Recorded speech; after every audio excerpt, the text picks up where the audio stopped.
창세기 18장 19절 말씀 한 목소리로 다 같이 봉독하도록 하겠습니다. 시작.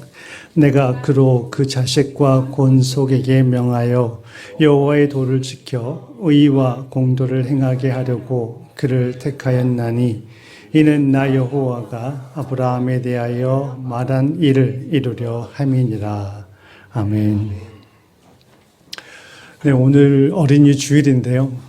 기도를 너무 잘하셔가지고 설교를 할 내용이 없을 정도로 아주 귀한 말씀 너무 감사하고, 또한 이런 상황을 볼 때마다 좀 말씀 안에서 바로 서는 게 참 중요하다는 것들을 다시 한번 느끼게 됩니다. 오늘이 어린이 주일인데요. 어린이 주일을 맞이하면서뿐만 아니라 그 전에도 많은 이들이 다음 세대에 대해서 걱정을 참 많이 하고 있습니다. 지금 살고 있는 세대보다 훨씬 더 힘들고 어려운 세대가 될 터인데, 이 아이들이 신앙생활을 유지하기 위해서 어떻게 해야 되나 염려하시는 분들이 많은데, 어떤 목사님은 그런 말씀을 하셨습니다. 다음 세대를 염려하기 이전에 지금 기성세대를 염려하는 것, 오히려 부모님들이 본을 보이게 된다면 다음 세대는 아이들의 거울이 되는 그 부모를 보고 아이들이 자라기 때문에 부모들이 잘하면 된다라는 말을 했을 때 그 말에 되게 많은 공감을 하였었습니다. 그러면서 이제 부모의 역할이 얼마나 중요한가를 다시 한번 생각하면서, 부모의 역할의 중요성을 강조한다, 아무리 강조한다 하더라도 그거는 과한 것이 아닐 것이라는 생각을 해봅니다. 그러면서 동시에 우리 자녀들이 이제 우리가 하나님의 품으로 가고, 우리 자녀들이 이제 이 땅에 남아서 다음 세대를 이끌어 나갈 텐데, 그 30년 후에 그 세대는 다음 세대가 될지 아니면 다른 세대가 될지 질문을 던져보기도 합니다. 여호수아가 가나안 땅을 정복한 후에 그가 이제 죽게 되고, 그와 함께 같이 하였던 많은 무리들이 다 죽은 후에 그 다음 세대에 대한 성경 말씀이 기록된 것은 하나님을 알지 못하고 하나님이 행하신 일을 알지 못하는 다른 세대라는 말로 표현을 하고 있습니다. 사사기에 보게 되면. 그런 말씀을 볼 때 우리는 과연 우리 아이들이 살게 될 다음 세대는 다음 세대일까? 하나님을 믿고 하나님의 말씀을 아는 다음 세대가 될지, 아니면 하나님을 알지 못하고 하나님께서 행하신 그 일들을 알지 못하는 다른 세대가 될지에 대한 질문을 던졌을 때 여러분들의 답은 어떠한지 한번 스스로에게 물어보고 답을 해보시기 바랍니다. 우리나라 한국 교회사가 굉장히 짧은 기간인데요. 이 짧은 기간 동안에 굉장히 급성장을 하였습니다. 세계적으로도 유례가 드문 그러한 경우인데요. 1940년대에 대한민국의 크리스천들은 40만 명, 100명 중에 4명 정도 될까 하는 그런 숫자였다고 합니다. 그런데 70년대에 들어서면서 급속하게 성장하여서 거의 30배가 넘는 수가 크리스천들이 되었습니다. 폭발적인 반응을 하게 됐는데요. 증가를 하게 됐는데, 그게 70년대에는 계속 진행이 되었었고 80년대 중반까지 진행이 됐었는데 80년대 후반대부터는 멈추었다고 합니다. 그러더니 급기야 90년대에는 그리스도인들이 감소하기 시작하였다고 합니다. 그 감소하고 있을 때에 한 기독교 기관에서 설문조사를 하였는데요. 특이할 사항이 3가지가 있습니다. 교회를 다니는 사람들 가운데 매일 성경을 읽고 그 말씀을 묵상하고 삶에 적용하는 사람들의 퍼센테이지를 보게 되니 100명 중에 4명이 채 안 되었다고 합니다. 나머지 96명 등은 거의 말씀 생활에 있어서 많이 거리를 두고 있는 상황이었었고요. 주일 예배를 드린 후에 주일 본문이 어떠한 본문이었는지 물었을 때 그 답에 대해 답을 했던 사람들은 10%도 안 됐다고 합니다. 그리고 하루에 10분 이상 기도하는 사람들은 예배에 참석한 사람 가운데 50%도 안 되는 사람들이 기도하고도 담을 쌓는, 즉 말씀, 기도, 예배가 등한시되고 있었던 그런 시대였던 곳입니다. 그렇게 감소하고 있는 그 시기에 그들의 신앙의 모습은 이러하였는데, 그렇고 난 후에 한 세대가 지난 30년이 지난 후에 2020년도 지금의 대한민국의 교회 수는 5만 8천여 개라고 합니다. 그런데 그 중에서 교육부, 주일학교를 포함한 교육부가 있는 교회는 8천여 개고 나머지 5만여 개 교회는 교육부가 없다고 합니다. 물론 인구 절벽 감소라는 그런 원인도 있겠지만 우리는 다음 세대가 아닌 다른 세대가 되지 않을까 하는 그런 염려를 해야 될 그런 단계, 시점에 있지 않는가 하는 생각을 해봅니다. 그러면서 우리가 살고 있는 이 시대는 자기 소견대로 옳은 대로 행하였던 사사시대를 넘어서 이제는 소돔과 고모라의 시대로 넘어가고 있지 않나 하는 생각이 드는데요. 오늘 본문이 바로 소돔과 고모라를 심판하시기 전에 하나님께서 아브라함과 관련된 말씀을 하신 내용입니다. 그러면서 하나님께서는 아브라함을 택하신 이유에 대해서 말씀을 하십니다. 하나님께서 아브라함을 택하신 이유는 아브라함으로 하여금 그의 자식과 그의 가족들, 그들의 식구들에게 여호와의 도를 지키고 공의와 정의를 행하는 그러한 사람이 되게 하라는, 가르치라는 명과 함께 그들을 통하여서 하나님의 뜻을 이루겠다라는 그 이유를 말씀해 주고 있습니다. 즉 아브라함이 해야 될 책임이자 의무는 자식들 그리고 자기 집안에 있는 모든 사람들에게 여호와의 도를 가르치고 또한 공의와 정의를 행할 수 있는 그러한 자가 될 수 있도록 가르치라는 그러한 의무를 부여하신 것입니다. 이 책무는 오늘날 우리에게도 똑같이 주어지고 똑같이 적용되는 것이라고 생각합니다. 그렇다면 우리는 이 책무를 어떻게 하여야 잘 감당할 수 있을까에 대해서 오늘은 살펴보려고 합니다. 첫 번째 우리가 해야 할 것은 하나님께서 우리에게 맡겨주신 그 자녀는 우리의 소유가 아닌 하나님의 맡기신 하나님의 소유된 백성이심을 우리는 먼저 기억해야 할 것입니다. 즉 하나님이 우리에게 맡겨주신 이 자녀들은 창세전에 이미 택하신 하나님의 백성입니다.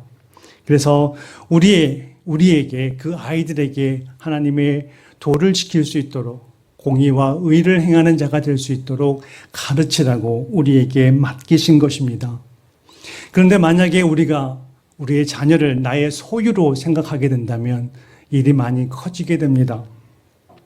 자신의 뜻대로 움직이려 하게 되는 경우도 생기게 되고 자신의 꿈을 이루기 위한 하나의 수단으로 하기도 하고 그렇게 하는데 만약에 말을 듣지 않게 된다면 강제적인 폭력을 가한다거나 물리적인 힘을 가하는 경우도 생김으로 인하여서 많은 부작용들이 발생하게 됩니다. 그렇기 때문에 우리는 하나님께서 우리에게 맡겨주신 이들이 나의 소유가 아닌 하나님의 자녀이심을 먼저 우리는 항상 기억을 하고 있어야 할 것입니다. 그렇다면 하나님께서는 하나님의 자녀를 맡기실 때 가장 먼저 고려한 사항이 무엇이라고 생각하십니까? 가장 먼저 하나님께서 고려했던 고려사항은 제가 생각했을 때는 과연 그가 믿을 만한 존재인가라는 그러한 부분을 고려하셨을 것이라고 생각합니다. 하나님을 경외하는 신실한 자인지에 대한 것이 가장 큰 고려의 대상일 것입니다. 지난주에 제가 알고 있는 한 가정이 미국을 가게 됐는데요. 2주 동안 자리를 비우게 됩니다. 미국에 있는 아들이 이제 대학을 졸업하게 돼서 가게 되는데 거기에 반려견 개가 하나 있었습니다. 한 마리 있었는데 이 개를 맡길 만한 곳을 찾고 있었습니다. 그들이 맡기는 데 있어서 고려 대상은 과연 이 사람이 이 강아지를 구박하지 않고 잘 챙기며 예뻐할 수 있는지, 그거에 대해서 믿을 만한 존재인지에 대해서 고려를 하고 있었습니다.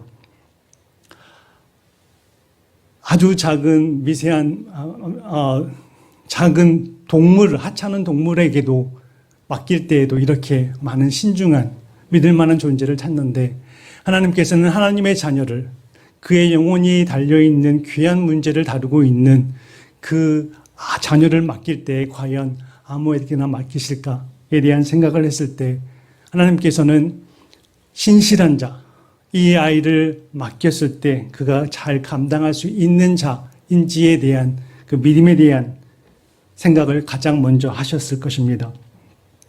두 번째, 하나님께서는 하나님의 자녀를 맡길 때에 믿을 만한 자에게 그냥 맡기시는 것이 아니라 매뉴얼도 주신다는 것입니다. 창조주 하나님께서 인간을 만드셨고 인간에 대해서 가장 잘 알고 계시는 분이 하나님이십니다.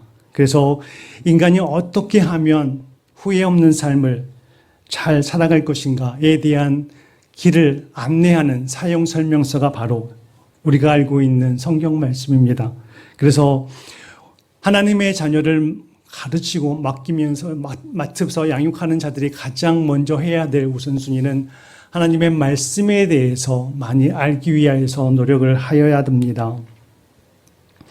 우리가 삶을 살아갈 때 이런 안내서, 사용 가이드 같은 것들을 자세히 보지 않고 넘어갈 경우에는 어려움을 처할 때가 많고 후회되거나 또는 그 당시에 어찌해야 될지 몰라서 방황하는 경우가 많이 있는데요. 지난주에 제가 그런 경험을 했습니다. 지난주에 제가 이사를 하게 됐는데요. 이사를 하기 전에 이삿짐 센터에서 견적을 보기 위해서 보고 갔고 견적서를 저에게 주면서 얼마가 나옵니다라는 그 계약서 같은 걸 주었는데 저는 그거를 자세히 보지 않고 그냥 두고 있었습니다. 그러다가 이제 아침에 그 전날 전화했더니 8시쯤에 온다 그래서 8시에 오면 6시에 일어나서 씻고 준비하면서 나머지 것들 정리하면 되겠다고 했는데 7시 반에 전화가 바로 벨을 눌러서 30분 동안 제가 해야 할 일들을 못하고 바로 막 급하게 움직이는 일이 있었는데요. 그러다 보니까 힘든 일이 좀 많이 있었습니다. 그래서 제가 원하는 모습으로가 아니라 그들의 방법으로 일이 진행되었었는데 그래서 어쩔 수 없이 저는 이제 좀 맡겨놓고 차에서 30분 동안을 먼저 앉아 있었고 그러면서 이제 짐을 완전히 싸서 출발하기 전까지 제가 할 일이 없어서 차에 앉아서 이제 있는데 그러다가 우연히 그 견적서에 내용이 써 있는 걸 보았습니다. 거기에 제가 해야 할 3가지가 있었는데 하나는 귀중품을 따로 보관하는 거였고 하나는 가장 큰 종량제 봉투를 2장을 사다 놓는 것이었고 세 번째는 도시가스를 신고해야 되는 것인데 이 3개를 아무것도 안 하고 있었습니다. 그래서 혼자서 이제 그 시간 동안에 전전긍긍하면서 일단은 귀중품은 없어서 별 문제가 되지 않았지만 종량제 봉투가 없어서 또 마트에 막 뛰어다니면서 사오게 되고 가장 큰 거는 도시공사였는데 그날이 또 5월 1일 쉬는 날이어서 이게 생각보다 쉽지가 않았습니다. 아무튼 그 사용 설명서를 제대로 보지 않음으로 인하여서 오게 되는 그 당황스러움, 고충 이런 것들로 인하여서 힘들게 되었는데 우리의 삶 또한 이러지 않을까 싶은 생각을 갖게 하게 됩니다. 우리를 창조하시고 우리가 어떻게 사는 것이 가장 좋은 모습이고 어떻게 사는 것이 가장 지혜로운 것인지에 대해서 기록되어 있는 하나님의 말씀을 보지 아니하고 내 임의대로 살아가게 된다면 우리는 당황하게 되고 또한 예상치 못한 일들로 인하여서 돌아가는 경우가 많이 생기게 됩니다. 그러므로 인하여서 우리는 항상 창조주이신 하나님께서 우리에게 가장 좋은 방법으로 어떻게 삶을 살고 자녀를 양육하라고 하셨는지 그 주신 말씀들을 묵상하며 또한 그 말씀을 통하여서 자녀들을 양육해 나가는 것이 중요하다 생각합니다. 디모데 후서에도 그런 말씀이 나와 있습니다. 하나님의 말씀은 성경은 교훈과 책망과 바르게 함과 의로 교육하기에 유익하다고 했을 뿐만 아니라 하나님의 비밀이 담겨져 있고 또한 우리로 하여금 믿음으로 구원에 이르게 하는 지혜를 담고 있는 말씀이 바로 성경입니다. 뿐만 아니라 하나님의 사랑으로 온전하게 하시고 또한 모든 선한 일을 행할 수 있는 능력을 주게 하시는 것이 바로 이 성경 말씀에 있다라고 말씀을 하고 있습니다. 그렇기 때문에 하나님의 자녀를 우리에게 맡겨주신 하나님께서 하나님의 자녀를 말씀대로 양육하라고 우리에게 주신 그 매뉴얼을 잘 사용함으로 인하여서 우리가 주님의 자녀들을 말씀으로 잘 양육해 가야 할 것입니다. 이렇게 하나님께서는 우리에게 맡기시지만 맡기시는 것으로 끝나는 것이 아니라 또한 보상을 주시기도 하십니다. 자녀를 양육하다 보면 힘들고 어려운 일도 많고 자기를 포기하고 때로는 힘든 일도 많이 있지만 그럼에도 불구하고 아이를 키우는 기쁨이 크다고 합니다. 그래서 어떤 이들은 아이가 바로 삶의 원천이요 사막의 오아시스라는 얘기도 하면서 아이들에 대한 많은 애착을 가지고 사랑을 가지고 있는데요. 아이들이 주는 기쁨, 이것도 큰 보상이겠지만 그것보다도 더 큰 것들은 하나님을 더 아는 좋은 기회, 하나님을 더 깊이, 더 많이 이해할 수 있는 아이들을 키우면서 느낄 수 있는 귀한 또 지름길이 아닌가 싶은 생각을 합니다. 뿐만 아니라 아이를 키우면서 인간에 대해서 인간이 어떠한 존재이고 인간의 죄성에 대해서도 보게 될 것이고 뿐만 아니라 자기 자신이 얼마나 부족하고 나약한 존재인가를 깨달음으로 인하여서 이 아이를 통하여서 배우고 또한 알아가고 성장해가며 겸손해져가는 그런 과정들이 될 것이라고 생각합니다. 이처럼 아이를 기르는 것은 단순히 맡아서 기르는 것이 아니라 또한 이러한 기쁨도 주어진다는 것에 대해서 그리고 또 하나 이 아이들의 영혼이 나의 가르침에 의해서 그의 생각과 행동이 바뀔 수도 있는 막대한 영향력을 행사할 수 있는 그러한 것임에 대한 것들을 깨닫게 될 때 우리는 이것이 얼마나 큰 하나님의 은혜이고 또한 귀한 사명인가에 대한 것들도 깨닫게 될 것이라 생각합니다. 두 번째로 우리가 기억해야 될 것은 하나님께서는 우리에게 아이들을 맡길 때에 권위라는 것도 부여해 주십니다. 권위라는 것은 하나님께서 우리에게 주시는 합당하고 정당한 것입니다. 그래서 자녀들은 부모에 대해서 순종을 하고 따라야 하는 그러한 순종의 모습이 필요하고 부모들에게는 그 아이들을 지휘하고 통솔하는 그런 권위도 있습니다. 아까도 말한 것처럼 부모님의 행동과 또한 가르침이 그 아이의 생각과 행동을 또한 바꿀 수 있는 그런 힘을 가지고 있는 영향력이 있는 존재가 바로 부모가 가지고 있는 권위인데요. 우리가 또 생각해야 될 것은 이 권위가 영원히 지속되지 않는다는 것입니다. 여러분들도 아시다시피 품 안의 자식이라는 말이 있지요. 그래서 이것을 우리는 한시성이라고 얘기를 하게 되는데요. 아이를 키울 때 이 아이가 자라서 성인이 되어서 자기의 삶을 책임질 수 있을 때까지 우리는 부모로서 가지고 있는 권위를 행사하게 됩니다. 그런데 그게 그 아이의 평생 끝까지 가게 된다면 서로에게 불편할 수 있는 상황이 생길 수도 있습니다. 그렇기 때문에 아이가 품 안에 있을 때에 최선을 다해서 말씀대로 가르치려고 노력하시기 바랍니다. 이 가르침의 권위에 있어서는 크게 세 가지의 권위가 있는데요. 첫 번째는 가르침의 권위입니다. 인간은 태어날 때부터 미성숙한 상태로 태어나게 되지요. 소나 다른 동물들을 태어날 때 보면 태어나자마자 서기도 하고 막 그러던데 사람의 아이들은 그렇지 않습니다. 엄청난 돌봄이 필요합니다. 그래서 오히려 이때는 가장 교육하기 좋은 시기라고 얘기를 하고 있습니다. 그래서 어떤 이들은 이 어린 아이들, 유아기를 마치 스펀지와 같다라고 얘기를 하고 있습니다. 그 아이들은 모든 것들을 그대로 흡수하는 그런 단계입니다. 그래서 어린 아이들은 언어도 빨리 배우게 되고 또한 신앙 교육도 굉장히 중요합니다. 여러분이 지난 시간에 살펴보았던 것처럼 모세의 3년 동안에 수유하면서 모세에게 가르쳤던 어머니의 그 모습 얼마나 중요한지를 깨닫게 되고 어렸을 때의 그 아이들에게 선과 악, 공의와 또한 선과 악에 대해서 가르칠 때 그것이 그 아이들의 머릿속에 쉽게 들어가서 그것이 옳고 그름에 대한 생각들을 조금씩 하게 된다는 것입니다. 그런데 만약에 그가 점점 커지게 되면 자기 생각이 들어가게 되고 또한 세상의 지식도 들어가게 되고 주변 사람들에 의한 많은 영향을 받게 되면 부모님들이 가르칠 수 있는 그 권위들, 그러한 것들이 점점 약해지게 됩니다. 그렇기 때문에 어린 아이들이 자기의 생각이나 자기의 의지, 주변에 있는 많은 것들로 인하여서 많은 것들을 접하기 전에 그 어린 영혼에게 선하고 귀하고 아름다운 것들을 많이 심겨주는 것, 경험케 하는 것이 굉장히 중요함을 다시 한번 기억하고 어렸을 때의 어린 영혼들에게 귀한 말씀을 가르치고 신앙교육에 최선을 다하는 그러한 여러분 되시기를 바랍니다. 또한 훈육에 대한 권위입니다. 모든 인간은 죄성을 가지고 있기 때문에 잘못은 누구나 다 할 수밖에 없습니다. 그런데 이 잘못을 행하였을 때 어떻게 대처하느냐에 따라서 그 결과는 완전히 달라질 수가 있습니다.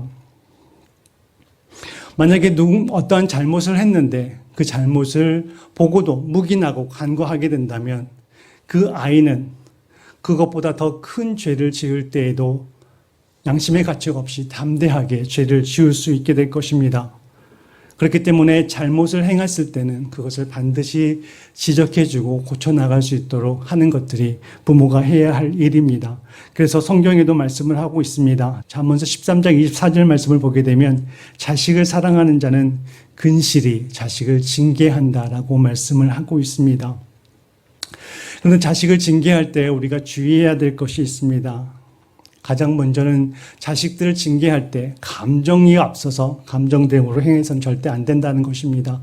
그 아이가 잘못했을 때 정당성을 짚어주고 무엇이 옳고 그른지에 대한 것을 짚어주고 다시는 반복하지 않고 잘못을 했을 때 오게 되는 결과가 어떠한 것인지에 대한 것들을 지적해주고 그로 하여금 깨달을 수 있도록 정당하게 지적해주는 것, 정확하게 지적해주는 것, 이것이 굉장히 중요하고요. 또한 중요한 것은 이 아이들이 비록 어리긴 하지만 이 아이들 또한 하나님의 형상을 지닌 귀한 존재이고 그들을 함부로 인격적인 모독을 하거나 그렇지 아니하고 인격적으로 대해줄 수 있는 그러한 자세들이 부모들에게도 필요하다는 것입니다. 가르침의 권위 그리고 훈육의 권위에 이어서 세 번째로 부모가 가지고 있는 권위는 모본의 권위라고 할 수 있습니다. 본을 보여줌으로 인하여서 그 자녀들로 하여금 부모님을 존경하고 따르게 하는 것인데요.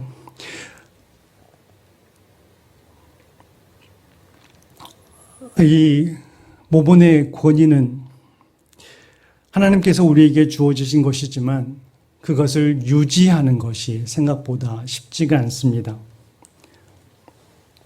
하나님이 주신 그 부모의 권위를 유지하는 것은 우리 부모님의 몫입니다.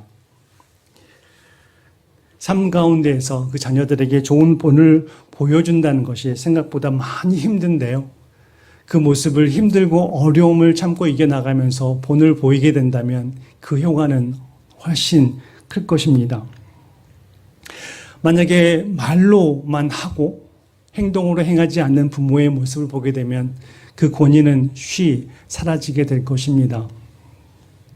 전에 있던 교회에서 젊은 청년들이 하는 불만 중에 하나가 부모님들의 이중적인 모습이 참 힘들어서 교회 나오기 힘들다라는 말을 하였습니다. 집에서 하는 모습과 교회에서 하는 모습이 너무나 달라서 이거는 본인이 적응이 잘 안 된다고 합니다. 그렇다면서 청년들이 하는 말이 부모님들이 너무 이중적인 모습으로 살아간다면 과연 이게 진정한 그리스도인의 모습인가에 대한 질문을 던지면서 그들이 교회를 오는 걸 자기는 그런 이중적인 삶을 살더니 차라리 교회 안 가겠다는 그런 말을 하는 청년들이 제법 있었습니다.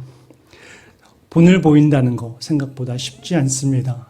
그러나 부모로서의 권위를 유지하기 위해서는 삶 가운데 본을 보여주는 그런 모습으로 살아가는 부모님이 훨씬 더 힘이 있는 하나님의 사람의 모습으로 성장시켜 나가고 자녀들 양육하는 데 힘이 있는 그런 것임을 기억하시고 자녀를 단순히 내가 통솔하고 지휘하는 존재가 아니라 이 아이와 같이 성장하면서 나간다는 그런 마음의 자세로 살아가게 된다면, 훈육하게 된다면 부모님뿐만 아니라 아이도 믿음 안에서 신앙 안에서 잘 성장하리라 믿습니다. 그리고 세 번째입니다. 권위에는 항상 책임이 뒤따르게 되는데요.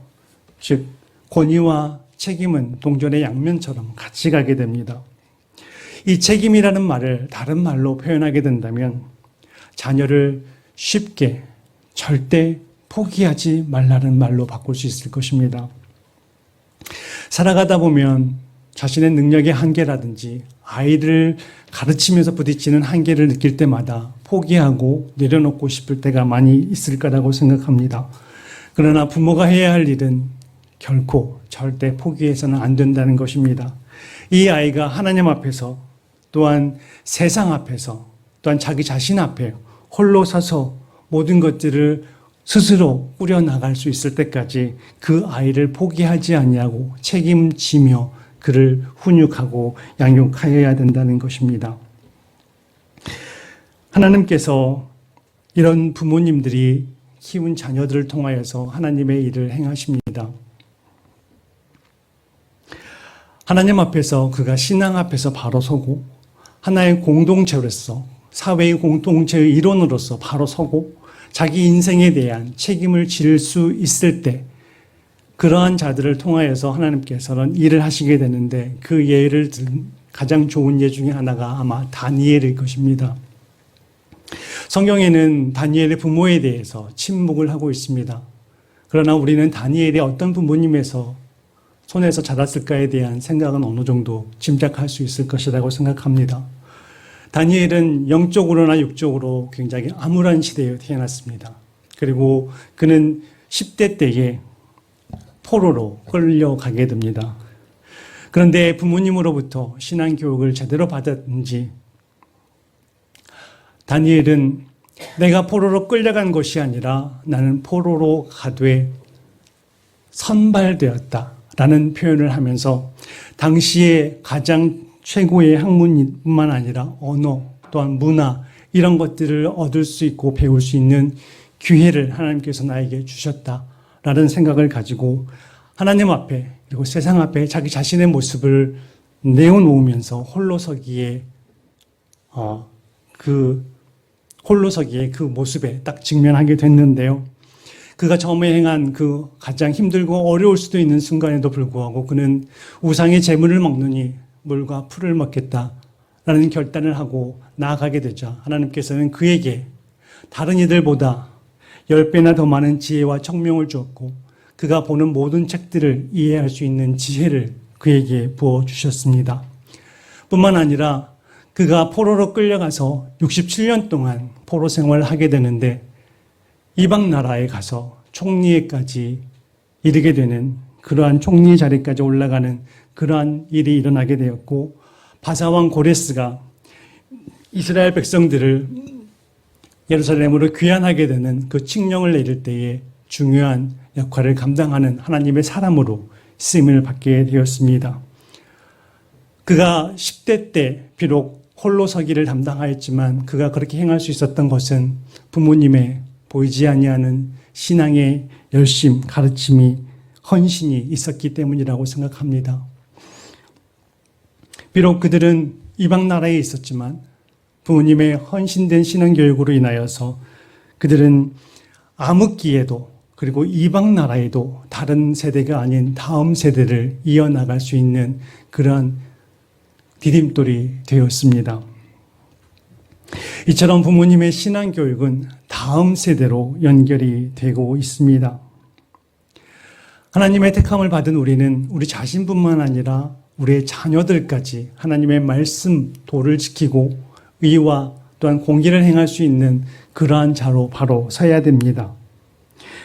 그렇기 때문에 우리가 해야 될 것은 우선시해야 될 것은 아이들의 신앙교육에 가장 우선순위를 두고 그 다음에 이 아이들이 하나님께서 주신 그 구원을 두려움과 떨림으로 이루어 나가며 완성해 나가기 위해서 힘을 쓰는 사람으로 먼저 바로 설 수 있도록 해야만 합니다. 하나님이 우리에게 맡겨주신 자녀들 이제 우리가 없으면 자기들 스스로 세워서 이 세상을 헤쳐나가며 자기 인생을 이끌어 나가며 자기에게 주어진 또 가족들을 꾸려나가야 되는 그런 사람들이 될 것입니다. 이러한 것들에 계속 연속되는 것이 하나님의 계획이시고 그 과정들을 통하여서 하나님께서는 하나님의 뜻을 이루어 가시려고 합니다. 그렇기 때문에 우리는 우리 자신뿐만 아니라 우리 자녀들이 세상을 이길 수 있는 믿음의 사람이 되고 또한 하나님의 말씀에 순종함으로 인하여서 거룩한 하나님의 자녀가 되어서 이 시대를 이끌어 나가고 또한 오늘 본문에 나와 있는 것처럼 소돔과 고모라는 심판을 당하지만 하나님의 사람들에게는 구원을 누리게 되는 은혜를 부어주심을 기억하고 우리 자녀들이 소돔과 고모라와 같은 세상 속에 살아가게 될 것이지만 그럼에도 불구하고 구원을 얻고 하나님의 말씀을 행하고 지켜나가는 그런 하나님의 사람으로 바로 설 수 있도록 여러분들이 기도하면서 최선을 다하며 가르칠 수 있음으로 인하여서 다음 세대를 준비하는 믿음의 계대를 이어가는 귀한 가정이 되시기를 주님의 이름으로 축원합니다. 기도하시겠습니다.